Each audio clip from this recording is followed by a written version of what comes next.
Okay, hello everyone. Josh Weber here, co-founder and CEO of Big Red Jelly, and today we're going to be diving into some really practical, low-hanging fruit that you can do if you are a business owner, entrepreneur, or marketer in the home services space. Okay, so companies that are involved in plumbing, HVAC, electrical, roofing, gutter repairs, but it could be others, right? It's any sort of company that would go to the home of their customer and provide a service, right? Landscaping would be another one, home cleaners, etc. So these principles will apply to that type of business in particular, but there will be some nuggets for other industries as well, right? It could also be there's a lot of good advice in here on what you can do to grow your company if you're in the B2B space, right? So construction companies, commercial roofing companies, right? Commercial HVAC or electrical repair, property managers, etc. Right? So let's get right into it, you guys. And the way that I want to break this down is I have been doing branding, web design, marketing, and growth for companies my entire professional career.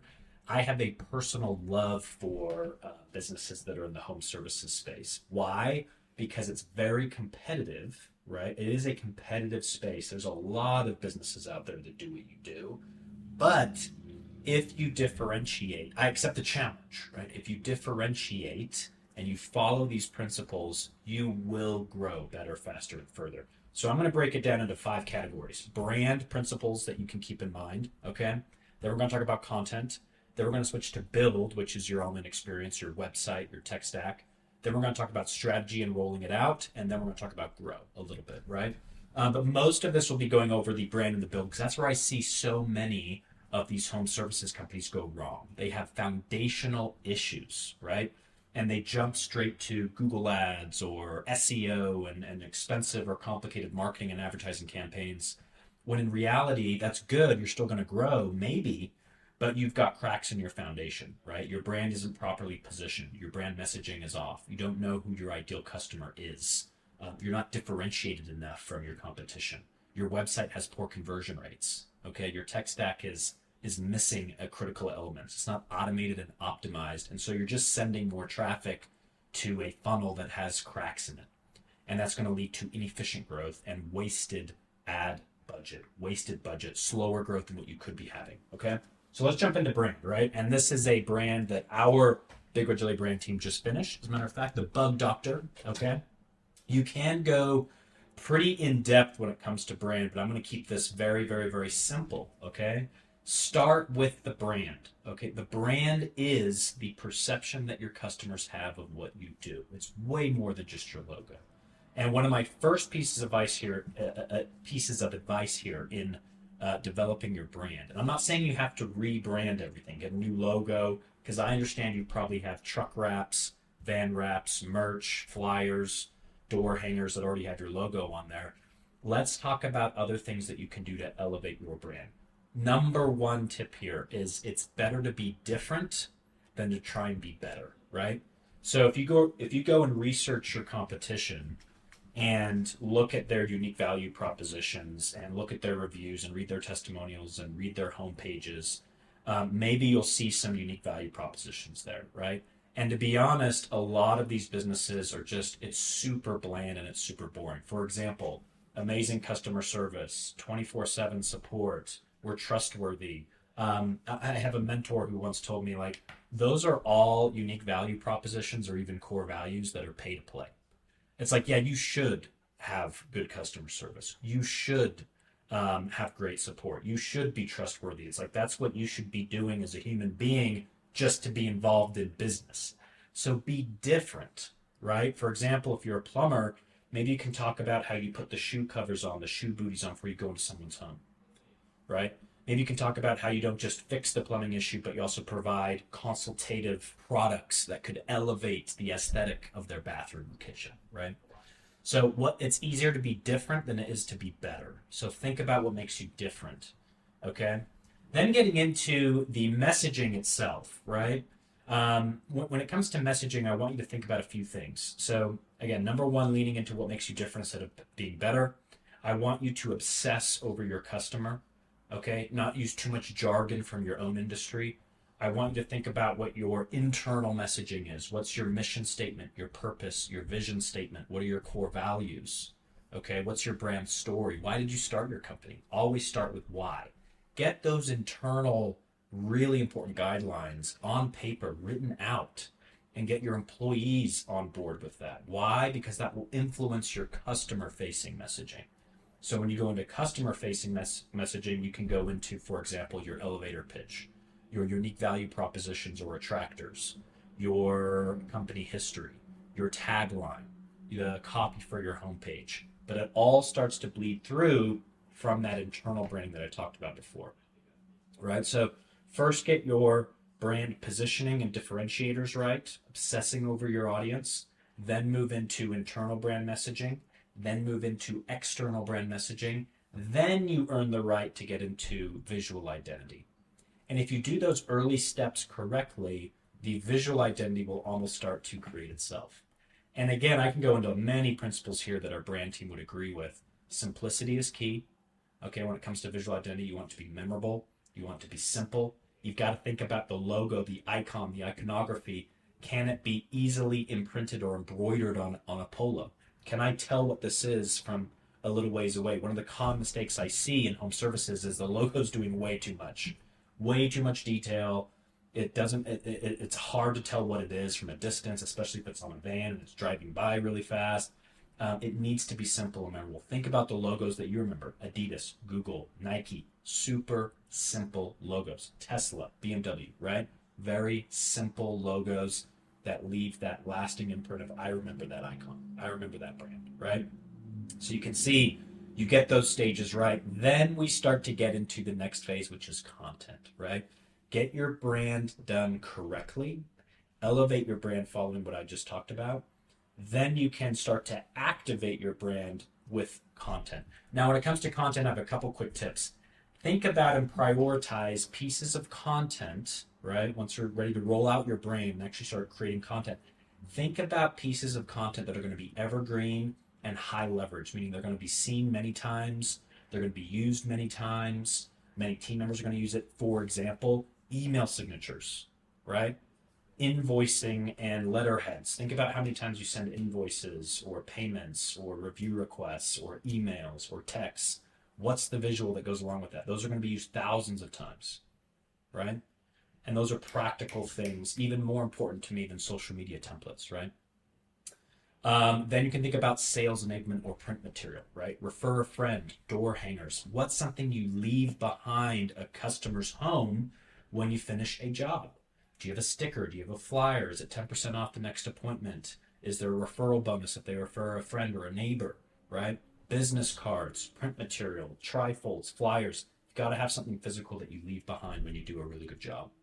Then you can think about the fun stuff, right? Which would be the merch, the polos, the truck wraps, the van wraps, direct mailers, social media, et cetera, right? But don't forget the low-hanging fruit, evergreen pieces of content that really matter, okay? So really fun stuff, right? This is what our brand team does. You can see when it all comes together and you activate the brand, it's just super cool where it can go, okay? So that's brand. Then we talked about content. Now let's talk about build. I'm going to pull this up really quick. So before, I won't go too much into design. That's probably what you were thinking I was going to cover is like, what's a good way to design my website? Design comes later, right? Just like in brand, we over-obsess over the logo and visual identity, I think. How I know we do, and we forget these foundational things. So this is what I like to call a sitemap. This is what are all of the pages on my website that's in the home services space? How do they interact with each other? What's on the main menu? What's in the footer? What are the sub pages, right? And I'm going to talk a little bit about page layout. So if I scroll out here, this would be an optimal. This is it's a little over the top, right? But if I ran a home services company, this is a sitemap I'd probably start with. This is the main menu.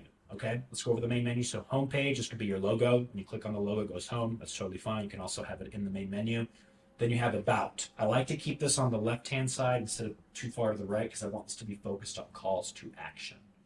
Okay, so under about, which by the way, call it something more creative than about. It doesn't have to just be about. It could be about us, why us, our team, get to know us, meet us, right? The bug doctor difference, whatever. It doesn't have to be about, but this is the category of pages. So About, underneath about, you could have, I would suggest, a page dedicated to your team. Bios. By the way, on content, original content will kill stock photography. Get rid of your stock photography. It's definitely worth the investment. Start with your team photos, headshots, some lifestyle photography, some videos. If you're thinking I don't have the budget for that, you'd be surprised what you can do with an iPhone. But I would take a poorly edited and taken original iPhone photo over a high quality stock photo 10 out of 10 times. Why? Because it builds trust, it builds authority, and it differentiates you. There's stock photos all over the place. I hate them. Get rid of them, right? So about team, you could talk more about why us here. Join our team. This could be a careers page. And then if you do align yourself with any kind of charity or purpose, or maybe you're family owned and operated, lean into that, right? Lean into what makes you different from the private equity backed, venture backed, home services conglomerates that are out there, right? Could all of this fit under one page? Yes, right? If you really wanted to expand it, you could build out different pages, which is what I lean toward. Okay. Then you have the services, what you do, right? So, for example, if I am a plumber, right, it would be the plumbing repair, right? Leak repair, bathroom remodels, kitchen remodels, products that we sell, right? Emergency repair. List out your services. This is what you do. I do recommend having a page at the bottom, which is more services. And this is where you can start to add a library of other tangential services that aren't priorities, but they go there. It's great for SEO. It's great to reference there, and it shows the customer, okay, they do a little bit more than just the kind of the core services here, but emphasize your core services here, right? On the main services page, by the way, the same thing goes for these other ones. This is where you can have a summary of those. So if I click on the services page, for example, I want a grid of those core services, and then underneath that, I want a list or a library of my secondary services, and then I can click in and go to these landing pages. It's great to have these individual pages too for SEO purposes. Number one, you can add more content, so Google's going to like that, and other search engines. Number two, it's great for sales enablement. So if you're networking or talking to someone, they say, well, tell me about your leak repair. Be like, great, go to bugdoctor.com/insert service, right? And then there's your pitch deck that's basically a landing page. And it's great for advertising because now you already have dedicated landing pages specific to that service. So you can run an ad specific to leak repair, and it will drive right to that landing page. So it's a triple whammy. That's why I like to have separate pages for these things, right? Okay, this is where many small businesses go wrong. They go over what they do, and then they forget like the different industries or who they do it for. I'll give you a classic example. If I am a mortgage loan officer, the products that I provide might be FHA loan, conventional loan, USDA loan, VA loan, jumbo loan, and et cetera, right? Great. Many people don't even know what those things are, right? And so if you're smart, right next to it, you would have, who these products are for, right? So buyers and sellers. So under buyers, it would be first-time home buyers, veterans, real estate investors, looking to retire. And if I'm a first-time home buyer, I say, I don't know what an FHA loan is, but I know I'm a first-time home buyer. So I'm going to click on that page, and what do you know? The product that's recommended there is the FHA loan. So you can do the same thing in home services. You should, right? Residential, commercial, at the very least doing that. But then you could go more granular, which is what I recommend. For example, if you do commercial, it could be hospitality, restaurants. Again, think about the SEO benefit here and the landing pages. Because then you can run ads targeted to HOAs, which you can get really specific there in Google Ads, Meta Ads, programmatic, and then you already have a landing page for HOAs. Much more likely to convert those visitors than just a generic, hey, we're another plumbing company, right? Okay, let's keep going. Proven process. This is another big differentiator. A lot of companies are getting much better at why. They're highlighting, hey, why choose us? Why choose us? Why choose us? Everyone's really good at mentioning what they do, right? We offer this, we offer that. Here's our product, here's our service, right? Many companies are getting better at who they serve, right? Industries we serve, areas we serve, etc. But fewer companies are good at showing the how, okay? How is your plumbing service different? What's your process? What's your proven process? Is there a step-by-step guide? Consider a very simple infographic, right? how do you do your work? How does your team do work? How are they different? How is your process? How does your process ensure a quality outcome? Okay, so that's why the proven process and the how I think is a big differentiator. It's important. Okay, now we start to move into some interesting pages here to really help you close the deal. So next here, I like to have two different categories. Obviously, testimonials, right? People have those. Hopefully, you do on your main menu. It's pretty obvious. You can embed your Google testimonials, your reviews, etc. But I like to have a page that's a little bit more in depth. This might be case studies, success stories, gallery, before and afters, right? This is where testimonials is really quick and easy. But here's where you can say, look, hey, we did a landscaping job for an HOA group. Here's the case study. Here's the portfolio. There's a gallery of images. Really helpful for closing the deal. I like to have a contact page on the main menu. Why? Because the human eye will often just look for that word. And I like to have it there, and that can go to your office and location, areas you serve, your phone number, your email, a contact form, general information, etc. And then right here, super critical. I suggest 2 calls to action. One is quick. This is what most people in home services will look for. Call today, phone number. It's a button. I click on it, it calls, right? I actually should have added in here, right? Ignore the words, but call today and then the phone number. So I can read the phone number and type it in if I want, or just click on it. Okay?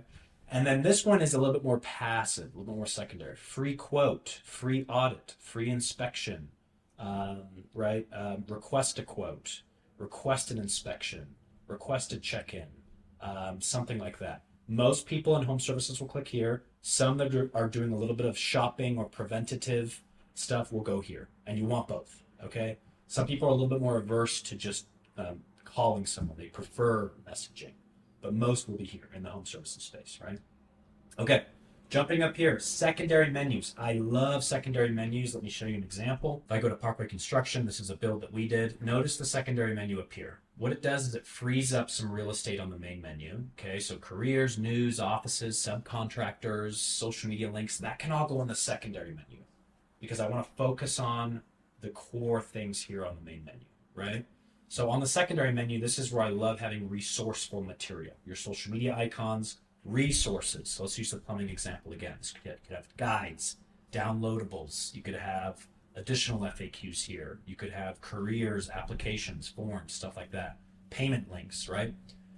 Partners, strategic partners. Really, really, really important. I always give this advice. If I'm a plumber, I say, hey, I've also got a strategic partners page here in case you're looking for interior design, if you're looking for new tiling for your bathroom, if you're looking for HVAC, electrical, sprinkler repair. We don't do those things, but we have strategic partners in that space. And you can list them on your website, and then you can reach out to them and say, hey, I listed you on my website. Can you do the same on yours? And build a really cool network of strategic partners. You want to be seen as the cool kid on the block that knows everyone, right? Hey, I might not be able to help you with that because you don't do commercial, but I have a commercial partner here. Let me show you. FAQs, great for SEO.